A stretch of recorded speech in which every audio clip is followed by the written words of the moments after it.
Well, welcome everyone to the Stanford Parenting Center's webinar on parenting through the pandemic, building resilience in our children and ourselves, presented by Dr. Madeline Levine here. I'm Dr. Shea Fedigan, a psychologist here in the Stanford Parenting Center, and I'm thrilled to welcome Dr. Levine and each of you to today's presentation. In an effort to try to tailor today's talk to the parents and caregivers who are present today, an anonymous poll asking the age range of your children or the children you care for will be posted in a moment through Zoom. And so please complete that poll in identifying the age ranges of your children so that Dr. Levine can just best speak to the unique needs of this group. First slide, please. So before I turn it over to Dr. Levine and we begin today's topic, I would love to share a little bit about the Stanford Parenting Center's resources and offerings. So today's webinar is the first of our latest free three-part webinar series on positive parenting during COVID-19. Our next webinar will be on Friday, May 21st on how parents can support teens with challenges of COVID. And finally, on Wednesday, June 2nd, we'll be hosting the webinar From Zoom Screen to Sunscreen, Managing the Transition Towards an In-Person World. Please see our Parenting Center website for information and registration for these upcoming webinars. Additionally, free recordings of our previous webinars on additional topics related to positive parenting during COVID-19 are available for viewing on our Parenting Center website. Next slide, please.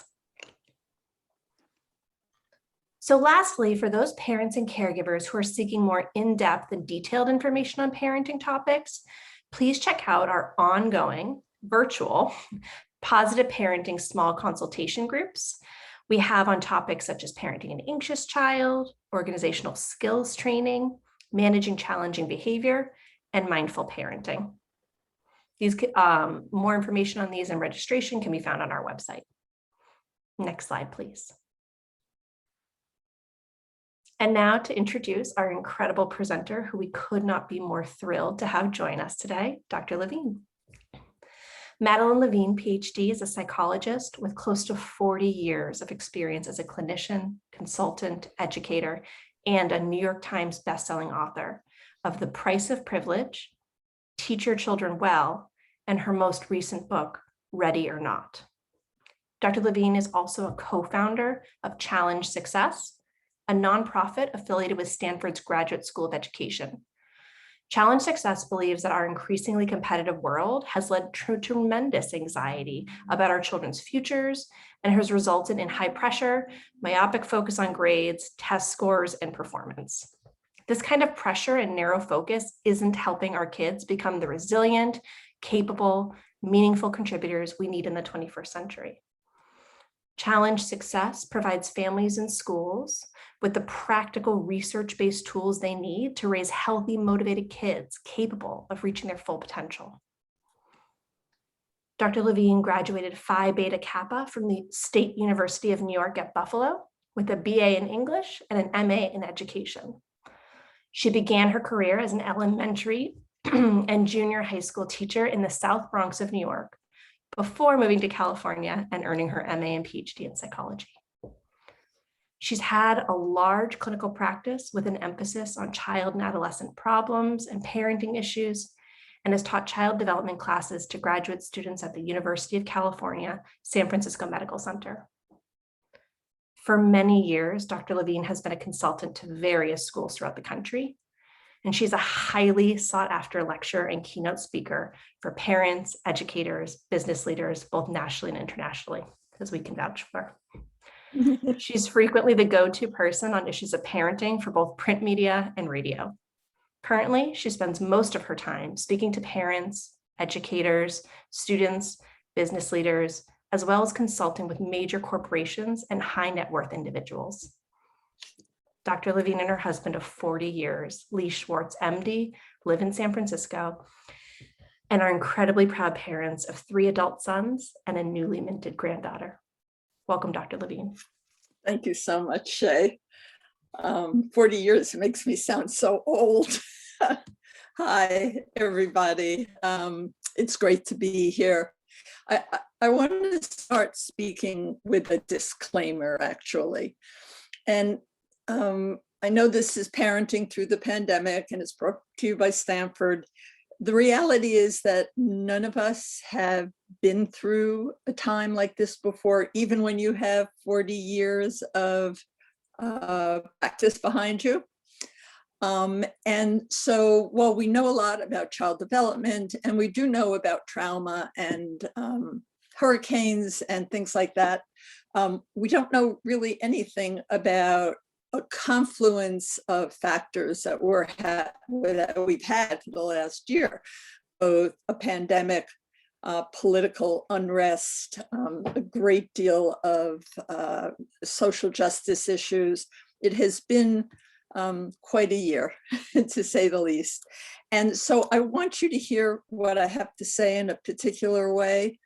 And that's that while I know a fair amount of about kids, and I've been doing this for a long time, I don't know your kid. And I don't know your kid in this situation that we're having right now. And so I would like to invite you to hear what I have to say, but also to remember that every child is different and that nobody knows your kid as well as you do. And that to some degree, you really need to trust your gut right now, just like professionals are doing, trusting our gut with the knowledge that we've accumulated. So that's my disclaimer. That's excuse me, not to say I don't know about kids, I do. And I've obviously been talking a lot, but I just want you to hear it through a particular lens, which is every family's different. That being said, one of the things I was talking to Elizabeth about right before I got on was at Challenge Success, which is also at Stanford. We have been collecting some data on how kids are doing. And I think we were all, excuse me a minute, quite surprised to find out that while we anticipated a huge uptick in depression and anxiety and substance abuse, and that if you're reading the media, it sounds like there is just going to be a tremendous crisis. And I believe, by the way, that there will be a crisis for certain groups and certain kinds of kids. But our data so far is not all that different than it was before the pandemic. And at first I found this puzzling because every psychologist I know is, it's the Full Employment Act for psychologists and psychiatrists. So I assumed we would see a very big difference, but we didn't. And I think there's a reason for that, the more I think about it. And I think the reason is that kids were not doing well before the pandemic.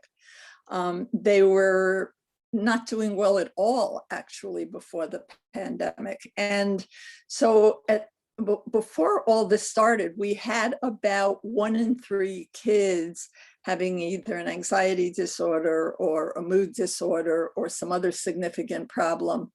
That is a lot of kids. And I think there's just so many kids who are going to be impacted by difficulty. Most kids are pretty resilient, pretty robust. So I think we didn't capture a lot of new kids because we had already had our vulnerable kids captured before. That isn't to say that I don't think this is going to be an incredibly difficult time to get through the next 6 months or so as kids go back to school, hopefully full time, as many of us go back to work and are not on Zoom, as everything shifts in terms of your childcare and relationships with parents and family and friends. I do think we're in for a really difficult time. And I think there are certain ways to look at the pandemic. I had mentioned before to Elizabeth and Shea, I don't like saying that there are silver linings. We've lost 560,000 Americans, meaning that I think it's 1 out of 9 people know somebody who has been impacted by a death. I don't like saying that there are silver linings, but I do think that there have been opportunities in this time. And I think when I think about parenting through the pandemic, I think about how to use those opportunities more robustly with our kids. So for example, I've already said, we have no practice in this. We don't have research on it, not this amount of time. And so in a way, we've all been thrown into the deep end of the pool without water wings, right? For all of us. And you can either drown or you can learn how to swim. And I think one way to think about this has been training wheels for all of us, for ourselves and for our children, in terms of how do you deal with uncertainty, with confusion, with disappointment. And those are things that when I wrote my last book, Ready or Not, I felt that kids were very unprepared for. And there was a reason for that. And I think it's relevant to parenting now. And that's that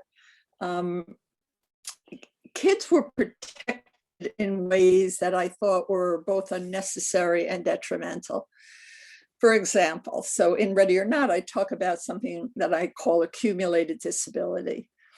Kids were very pressured. We know this from our research at Challenge Success.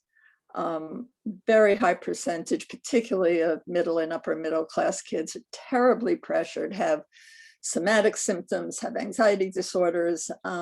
And in order to lessen the load on our children, I think many parents were kind of capitulating to, my kid is so stressed anyway. Why would I have her do the dishes? Or he's studying for his AP exams. I can't have him rake the lawn or whatever it is. And over the course of being a psychologist, what you get to see is the outcome of parents who are overly committed to helping their kids through age-appropriate, difficult times. So I'm going to give you an example of what I'm talking about. I had one of my favorite stories. I had a patient who, she was 12 and she didn't like sauce, SAUCE, sauce. So her mom would never make meals with sauce on them. And before this young lady went to a friend's house, mom would call up and would tell the mother at the other house, please don't make anything that has sauce on it. My daughter doesn't like it. And her reasoning, I saw her sort of in the middle of this, her reasoning was that her daughter was a straight A student, which she was, and that why would she want to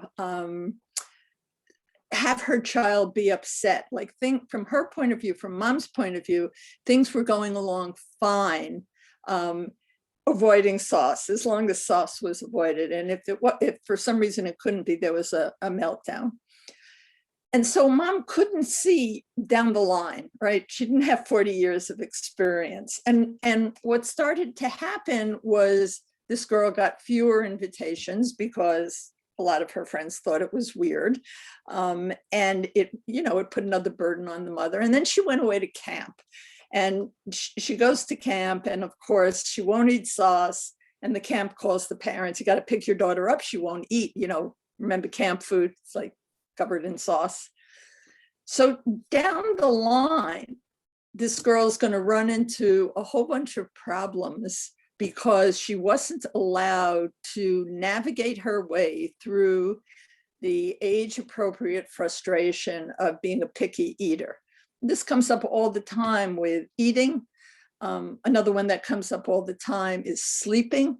Another story is a kid who had learning disabilities, and the parents were quite concerned. So they slept in his room and they slept in his bed. I started seeing him at about 8. And then this was the kind of kid that would go for a sleepover and mom would get a call in the middle of the night, please come home, come get your son, he can't sleep. And she would do that. And then they sent him to camp, and the camp called and said he won't sleep. And finally, this was from about 8 to 18, he went away to college. And what happened at college, of course, was he couldn't sleep with a stranger in the room, a roommate.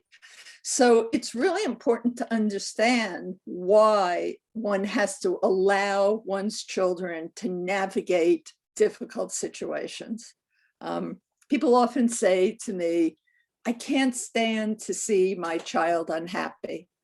And my answer is always the same. If you can't stand to see your child unhappy, then you're in the wrong profession, because part of being a good parent is allowing your child to feel bad, part of life, right?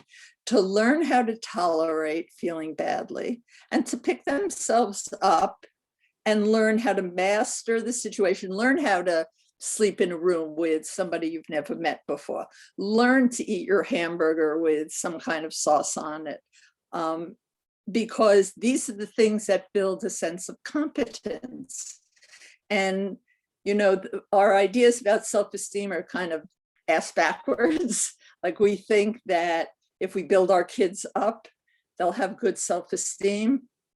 And all the research, of course, says that a child has to be capable and competent to start having good self-esteem. Like, you can't import self-esteem onto a child. They have to master developmental stages. And I did notice in the poll that was given to you that there's a fairly even distribution of kids in the audience. I guess this is the audience. And so I'm going to try, when I see things differently, I'll point them out. For example, we don't expect a 2-year-old to be able to master the same things that a 12-year-old or a 20-year-old can master. So you have to have a reasonable sense of what kids are capable of. And an important one during the pandemic is kids' understanding of what's happening. So very briefly, kids start out thinking what we call magically. Great book called The Magic Years by Selma Freiberg, written 1 million years ago, but it's still a terrific book that describes, if you have a 2 or 3-year-old, they believe in Santa Claus and the Tooth Fairy and the Easter Bunny, and their thinking is magical.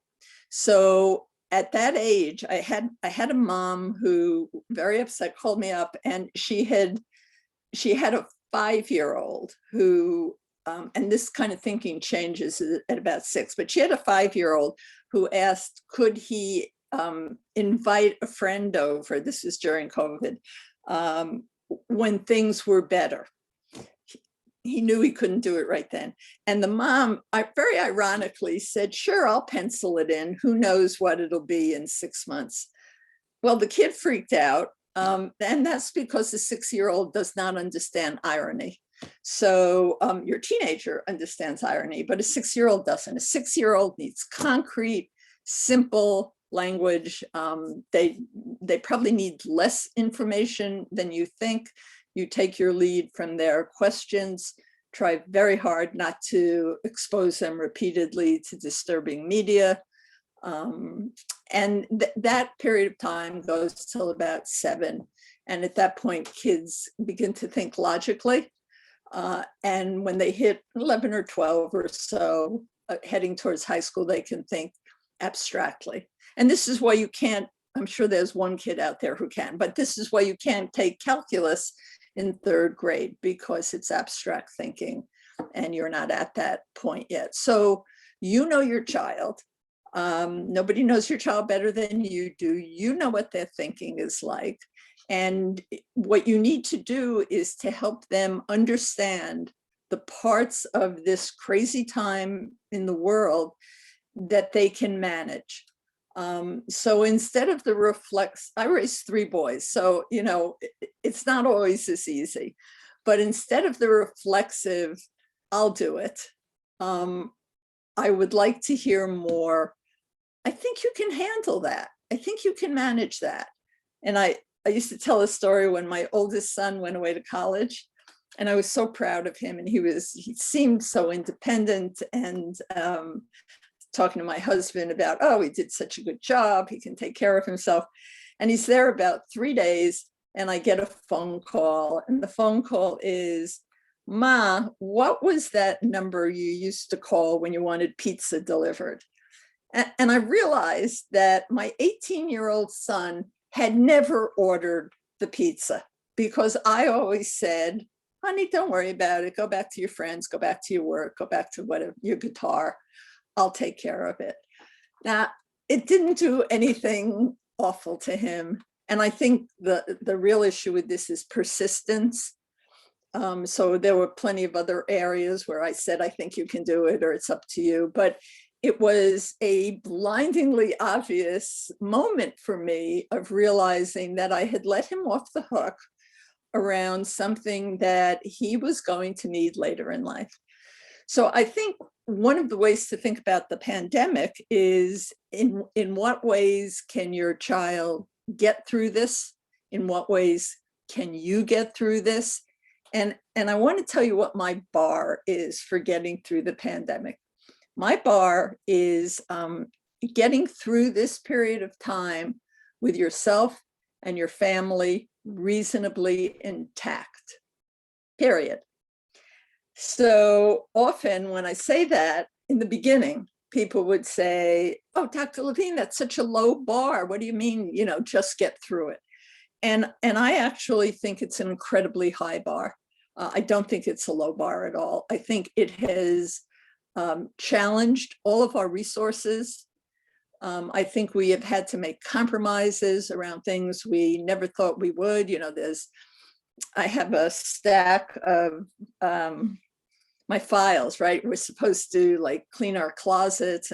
They're all in my bathroom. They're all in my bathtub, right? It's sort of like we have not been able to do many, many things that we were supposed to, and you have to give yourself a break on that.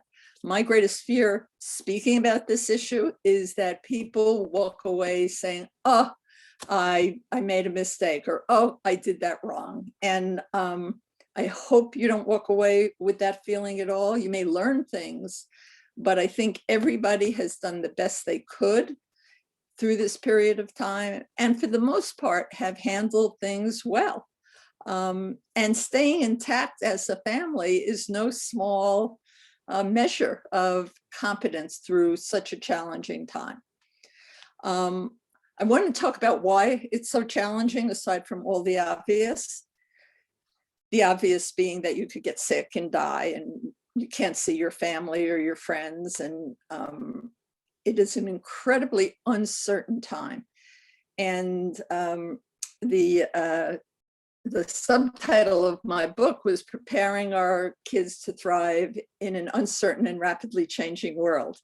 And that came out 2 weeks before the COVID lockdown. And of course, I had no idea that that was going to happen. But what was for sure was that things were changing very rapidly. And in areas that I'm interested in, like what kind of jobs do kids get after college? Or does it make so much difference if they go to Harvard versus Hofstra, or those kinds of issues? And this has been building for quite some time. This didn't just happen today or 6 months ago or whatever it is now, a year. I'm having trouble keeping track of time, which a lot of people are having difficulty with, because every day is Wednesday. It's hard to tell one day from the other. But the point is, it's challenging.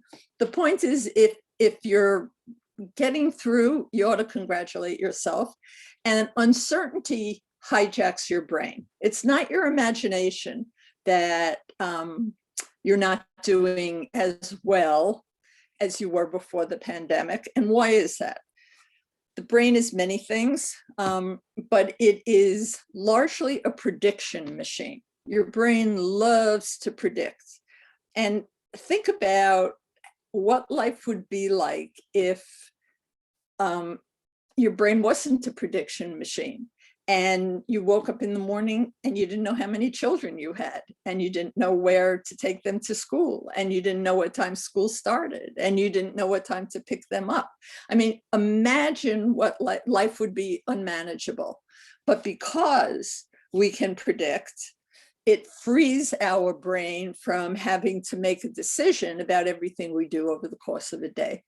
And when there is great uncertainty, our prefrontal cortex, kind of the thinking part of our brain, the part that knows where to go and what to do and how to make a decision and how not to blow up, that part of the brain gets hijacked. And we get kind of thrown into what's called the amygdala. You may have seen, this is the prefrontal cortex and the amygdala is underneath there. And the amygdala is our emotion and aggression center. And I think the reason why so many people call using the same word, overwhelmed. I'm overwhelmed. I can't make another decision. I can't think straight. I don't know what to do with my kids. And I think that's because if you spend too much time in that part of your brain that deals with emotion and aggression, you really can't, that's right, you cannot think straight. And one of the things I suspect is that many of you have heard people talking about, you should eat well, you should sleep well, and these count, I'm not dismissing them. Eat well, sleep well, get some exercise, try and meditate, give yourself a pat on the back.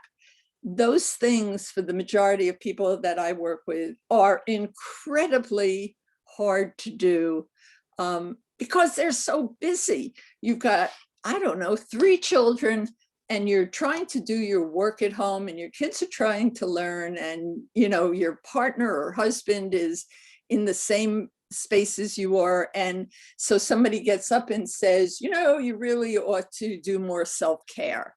And the answer always is, I don't have time. And so I think one of the things that's most helpful, instead of all these like top-down ideas of, go bake, go do this, clean out your closets, do deep breathing, is to think about lowering your physiologic response, right? Because your physiologic response comes before your cognitive response. And, if any of you have had that awful second where you have one of your kids run out into the street and a car is coming, situation like that, and you react before you even know what's happening, that's a good example of how physiology drives cognition.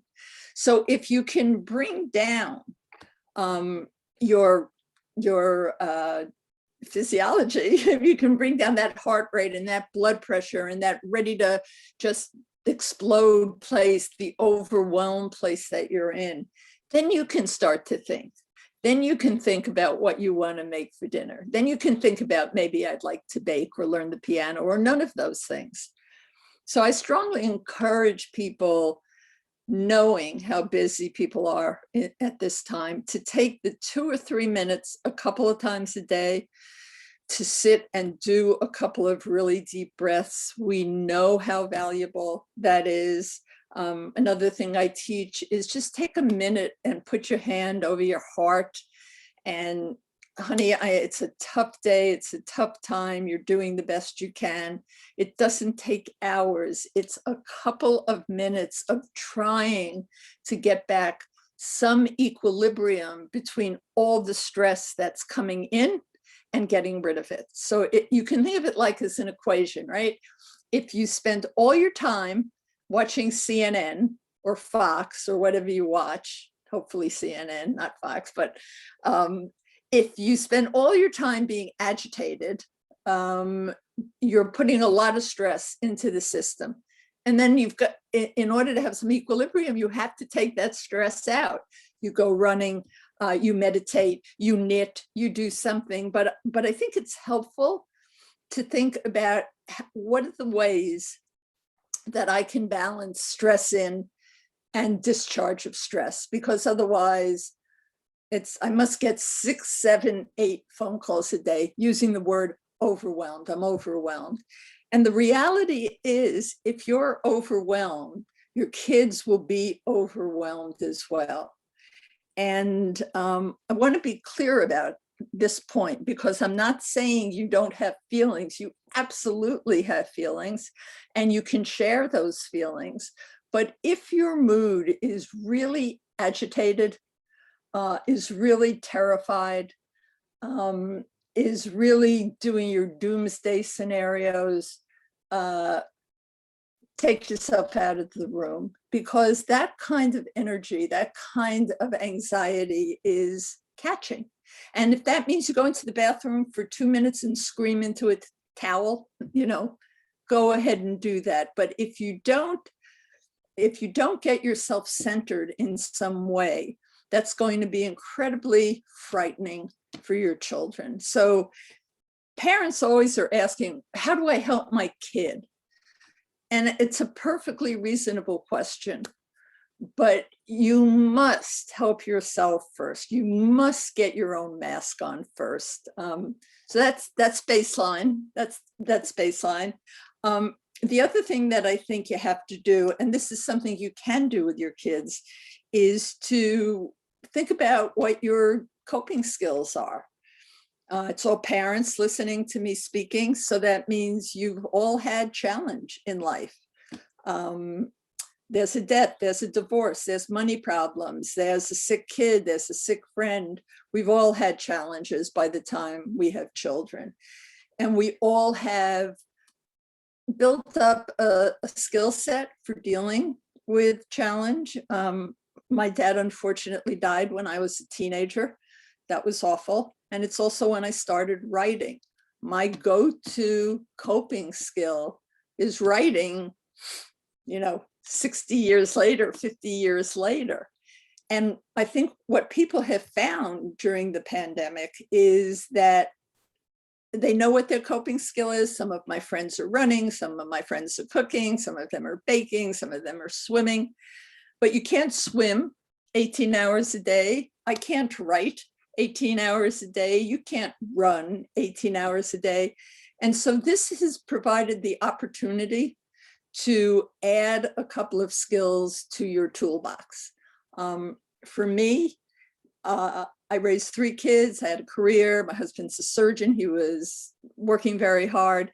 And what was neglected in my life were girlfriends. And I realized I was not going to get through this period of time just by writing.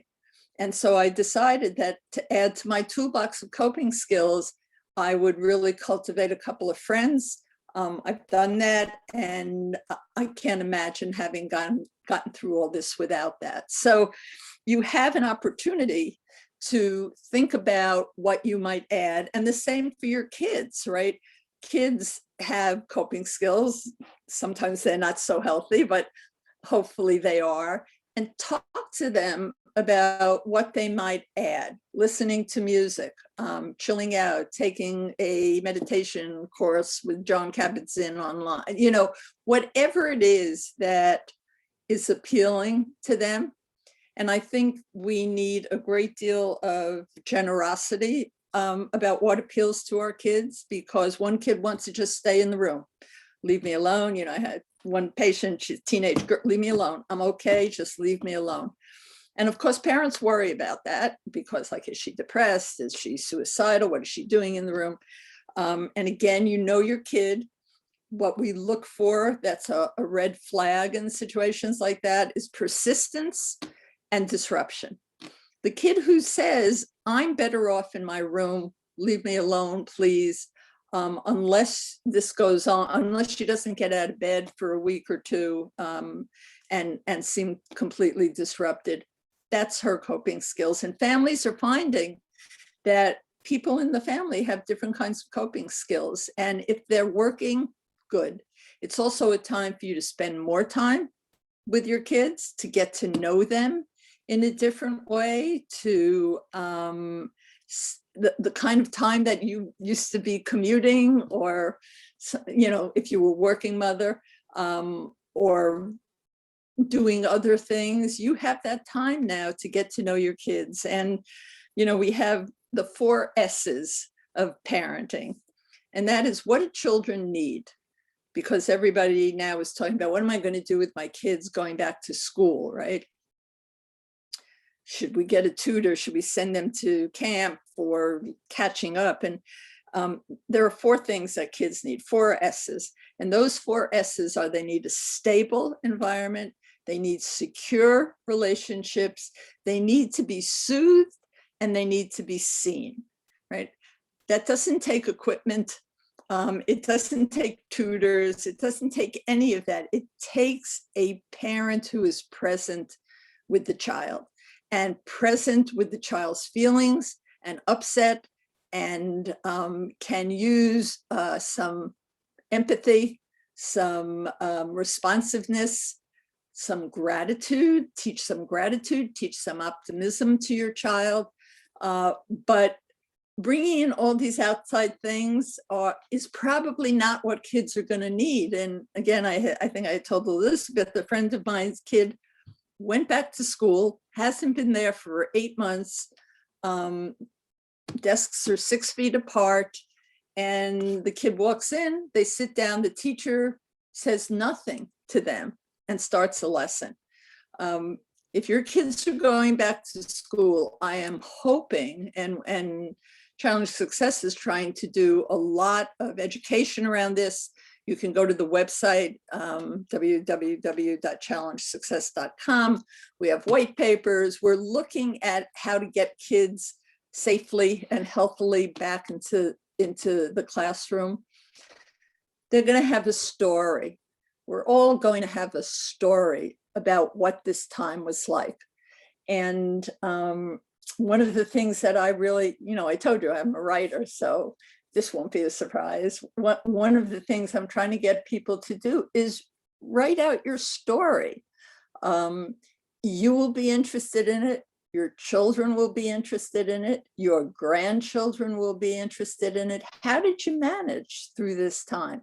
Were there any things that were good for you? What was challenging for you? My fingers are crossed that we don't have another time like this, that this is once in a millennium combination of factors. But we know journaling is helpful to many people, especially anxiety and depression. And I think as a family activity, to think about the family story over this time is useful, very useful. I want to talk just specifically, I think I have about 5 minutes left. I want to talk specifically about a couple of things that I think it's helpful for parents to do with kids right now, since that's the topic of this talk. We need to learn to sit with uncertainty, which is hard. I've just explained it. It's good, if your kid's a teenager, it's a great time to be talking about the brain and how the brain is impacting how kids are feeling now, so that it's less confusing for them. Mark Kelly, who was an astronaut, is now the senator from Arizona, had a fabulous article about structure and how structure was what got him through when he was in outer space for a year. And I'm not a big structure person, but I found that I was struggling in getting my day in order. And I, every morning, get up, spend 10 minutes on my exercise bike, spend 10 minutes stretching and 10 minutes meditating. That's a half hour. And that's what I have in a day. And it has remarkably changed things for me. So structure, again, because our brain can predict what we're going to do when it's structured, it puts our brain at ease. And it also gives a sense of competence and management over things. So whether it's your cup of coffee or walk around the block, try and get some structure in, and the same for your children. And I'd call it flexible structure. I was working with one mom, and school started at 8 o'clock for her daughter. And her daughter would wake, no matter what mom did, alarms and bells, and the kid got up at 8 o'clock. So she wasn't ready till 8:15. And it was like, you know what, after struggling with this for a month, your daughter's school start time is 8:15 now. That's what she can manage. Now, it's not like give into it like that. I've talked about mastering certain things, but I think you have to have some flexibility around screen time for sure, because screens, Common Sense Media has found that screens has been incredibly helpful to kids in terms of staying connected to each other. So we have to be flexible during this period of time. Nothing is quite the same. The other thing I think is this thing about co-regulation is if you can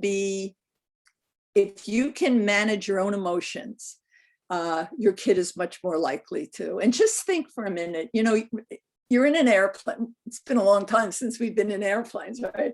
You're in an airplane and you hit turbulence, right?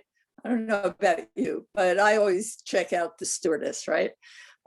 Especially if it's bad turbulence.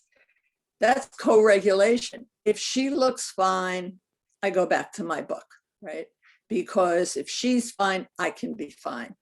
And if you're fine, and that doesn't mean that you say no problem, you can still talk about uncertainty and concern, but if you're fine, there's a difference between being fine and being able to address your concerns.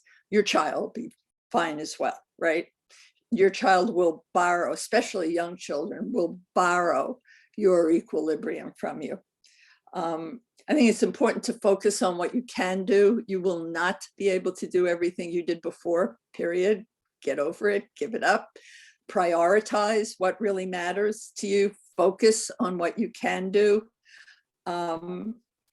Resilience, we're talking about the things you can do to be more resilient. Resilience is about you, but it is also about your community. And so one of the things I've been working with a lot of teenagers around has been volunteer work, because they're feeling adrift and at sea, and life doesn't have any meaning, and they can't date, and they can't graduate, and they can't. But what they can do is add to the resilience of the community by helping other people. And I'm hoping, I know it's true for me and many of the people I know, excuse me, that finding a purpose during this period of time has been absolutely mandatory for being able to navigate through it. Without a purpose, without some service, without getting out of your own concerns, I think people feel incredibly adrift. So I think it's also a great time to sit around the dinner table and talk about values and what you want your story to be and what matters to you. Good time to reinforce the values you want your kids to grow up with. And I think that's my time. So Shea, are you there? I am. Thank you, Madeline, for such a wonderful presentation. We've gotten a lot of questions and different pieces come through, so people are really responding to all of the material. Great. So I'm going to be going through some questions that the audience has had. If there's additional questions, feel free to send them in through the chat. But the first one is several people ask is, could you please reiterate those 3 S's again? So parents can have some time to write them down and hear them. Okay, it's 4 S's. There we go. 4 S's, and the 4 S's are safe, secure, seen, stable, secure, seen, and soothed. And, just as I said that, isn't that what we all need in our relationships, right? So I always talk about that in terms of child development, but that's what I need from my kids, from my husband, from my best friends. And so it's a good thing to keep in mind. And you don't get all of them all the time as an adult, but kids do need those 4 S's. Okay. Oh, what was the last S? I see here. The last S was soothed. Seen and soothed. I couldn't agree more that that's something we all need, especially at this time. Right. So one of the questions we kind of had a large group of people kind of ask about was kind of this challenge of knowing when to jump in and when to let their kids kind of fail or experience a distress. Several people wrote in about kind of this academic year has just been so challenging, so horrific with adjustment. And, some of their kids are doing more poorly academically than they have previously, leading to distress and anxiety, and kind of concerns around how that might be impacting their self-esteem. How do you know when to let the child kind of develop their own motivation to improve their grades and or kind of, sit with that versus when do you jump in because you're worried they might be hitting panic or low self-esteem? Any guidelines or thoughts on that? Yeah, I mean, it's interesting. I have been speaking around the country for 15 years, along with a cadre of colleagues like Denise Pope, like Michael Thompson, like Wendy Mogul, like Ken Ginsberg, about the overemphasis and the anxiety around academic performance. And it is not to be interpreted as I don't care about academic performance. I care very much about academic performance, but academic performance rests on a foundation of good mental health. And so in the beginning of the pandemic, to challenge success, nobody was calling us worried about how their kids were doing in school because there was so much else going on. Now, as things go back to normal, which by the way, I hope they're not going back to normal. I hope that this was an opportunity to rethink what we think about education and grades and mental health and that kind of stuff. So in terms of the exact question, I think most parents know when their kids are in over their head. And from a clinical point of view, like I said, you're looking at persistence and you're looking at disruption. So are many kids amotivational right now? Not very motivated, many kids are not motivated, and I'm very hesitant to pathologize those kids. I'm not making any diagnoses right now. I'm just not, because I'm seeing people under incredibly, well, I'm making a few diagnoses, but not like I used to. So part of what we're seeing is kids attempting to adapt to this whole new world. If your kid has spent 2 weeks in bed, doesn't get up, doesn't eat, doesn't care, please call a therapist or the Stanford parenting center. You need help at that point. If your kid is not as interested in their work, there are some kids who are doing profoundly well. By the way, I just want to be clear about this, because the assumption is that this has been terrible for all kids. And in fact, for some kids, this has been fantastic. They don't get teased, and especially in middle school, which I think is like, if you took all the psychiatrists and psychologists and educators and asked them what's the worst possible environment for a 12-year-old boy, they'd come up with middle school, right? Where you have to change seats, and some of the guys are 6'2" and others are 5'2", and so I think those kids are, many of them are fine not being in school. So there's big variations in how kids have adapted to this. I think this is not the time to worry about your child's grades. It is not the time to worry about your child's grades. Denise Pope and I, who co-founded Challenge Success, speak together all the time. She went to Stanford and Harvard, and I went to the State University of New York at Buffalo. And we always point that out as we share a stage. Are there advantages to going to a competitive school? Yes, but no kid is successful from a rehab bed or a psych bed. That's not a definition of success.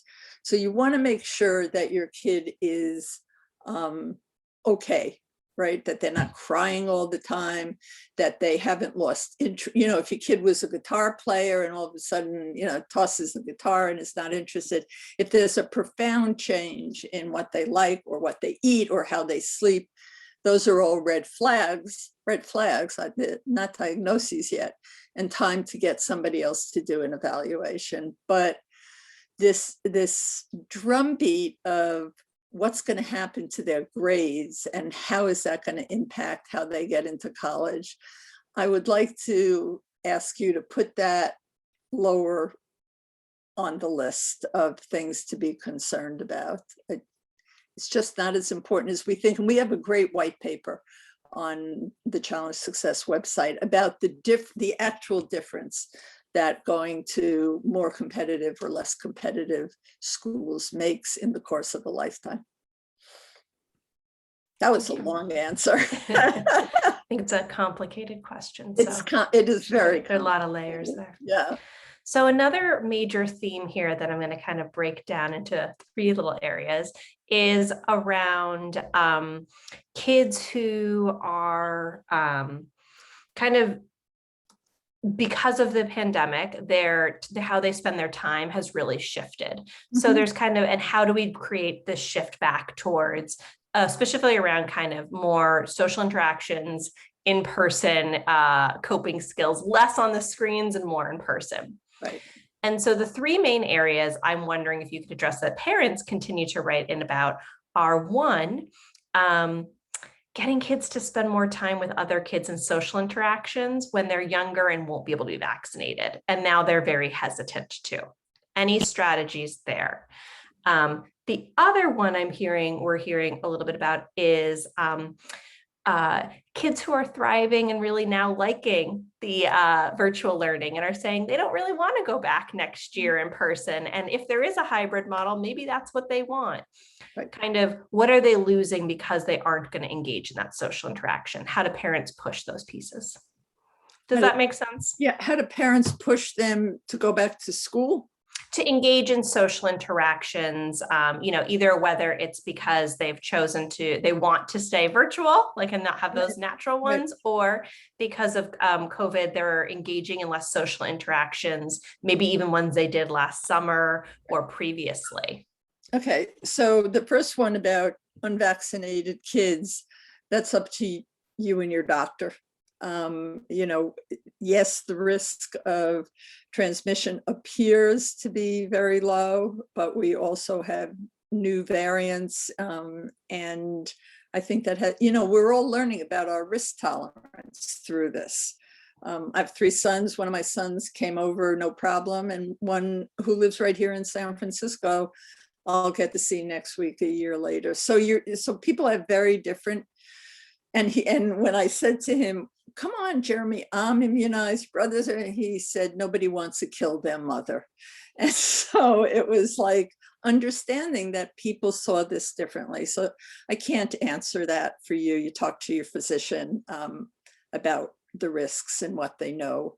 And they may be vaccinating children before long. So, there's a part of me, because my own risk tolerance is not great, is like, okay, if you have to hold on for another couple months, probably ought to do that. But that's a decision between you and your doctor. On the second one, that is a very interesting question about what to do with kids who are happy. And, it's always posed in terms of what are they losing? I think the flip side of that is what are they gaining?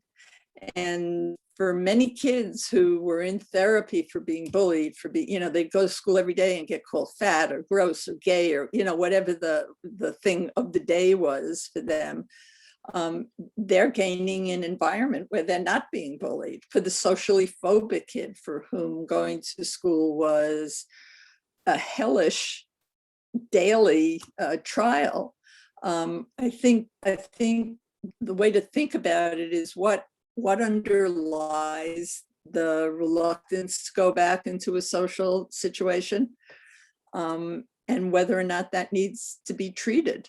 I have one kid who is working a job, very poor family, and he's working a job, putting food on the table for his siblings. He doesn't want to go back because he feels good. He's in high school about being able to help the family. And I think that the plus of his sense of competence is greater than the loss of being in school every day. I would like to see all schools go to a hybrid model. And that could be a partial hybrid model, maybe one day a week. But I think for many, and you'd have to identify which group of kids that would be best for. But yeah, the social development matters. You know, kids who, I look at my granddaughter who's 2, who has never been in a group, you know, and am I terribly worried? Not really worried, but do I think it would be a good idea for her to be in a group? Yeah, I do. Do I think that these things are irremediable? I don't know that's, I think I just made that word up. Can they be remediated? I think they will be. You know, all the research on kids after hurricanes and famines and all kinds of stuff is pretty good. That most kids do well. The important studies were done in England during World War II, Dorothy Burlingame and Anna Freud, and they found that during the bombing of London, which was, you know, horrendous, that kids who stayed with their parents in London being bombed did better than kids who were sent away to the countryside in terms of mental health. That's pretty important piece of information. It means, again, that co-regulation with the parent is the primary mover of how your child's going to do. So, and I'm not sure how I think about this. I'll tell you something that happened today. A mom that I'm working with, she wants to get her kids off screen and socializing, right? Which is every parent wants now. So we've been working on that. And she called me today and she said, I bribed, I finally have a solution. I bribed them. So she set up this thing that they're working towards certain goals, which happens to be a Nintendo. And in order to get that, they get a certain amount of reward points for being outside. Now, for my entire career, I opposed bribing kids because it seemed to me it just led to bigger and bigger bribes, you know. I'm not opposed to what she did, which I have to give more thought to. This just happened today. But the kids are outside playing. They're off the screen. It was a collaborate. The mom, it wasn't a dictate. It was a collaboration around, look, I don't think it's good for you guys to be on screens all the day. You tell me what you want. I'm going to tell you what I think is good for you. And as of this talk, they're outside with their friends. So I think it's time to be creative about things like that in a way maybe I wouldn't have recommended before. Madeline, thank you so much. That actually kind of spoke to several other kind of parts of questions parents had around screen time and all these different pieces that are kind of co-related with if they're not in school, what are they using, engaging, and if they're not socializing, how are they engaging? Yeah. Well, we want to thank Madeline, Dr. Levine, you so much for joining us today and for this incredible presentation. We also appreciate your insights and your expertise. And to the audience, we thank you so much for participating and look forward to having you join us at future webinars. For a recording of this webinar will be posted on the Stanford Parenting website shortly following the webinar. So if you want to rewatch any of the pieces Dr. Levine spoke about, you'll have access to that. Thank you all for participating. Take care. Thank you, Shea. Thank you. Bye.